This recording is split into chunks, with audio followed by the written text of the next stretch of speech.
Kaya bakit pag napapagod ako, parang atakihin ako sa puso. Kaya takot na ako maglaro ng basketball. Nasa isip nyo lang yan na pag napapagod kayo, para kayong atakihin sa puso. Kasi hindi pa nga kayo naglalaro, naiisip mo na yan.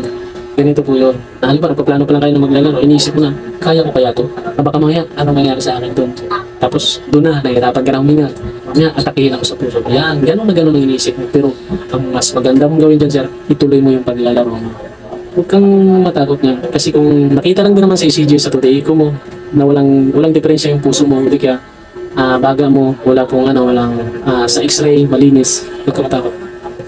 Ituloy mo yan. Kung nahirapan ka, tuloy mo lang, maniwala ka. Mawawala po yan. Promise ko. Promise ko po yan sa inyo. Subukan niyo, sir. Marami na akong in-advise na gano'n na gumaling na. Marami na. Ang mga messages kasi nila, hindi ko na nasisave. Kaya ipapakita ko sana sa inyo, ipapapunis mo dito sa video. Kaso lang, na-erase ko na yata kasi sa sobrang daming nag-message sa akin, nawala na yun, in-erase ko na. Pero pwede nyo po yun, sir. Tuloy-tuloy na palaro nyo, huwag kayo matakot. Hindi kayo mawawala ng malay, hindi kayo makukulaps, hindi po kayo atakin sa puso kung wala kayo. Kasi naranasan ko yan, bago ako naglaro ng basketball, nararamdaman ko pa yan.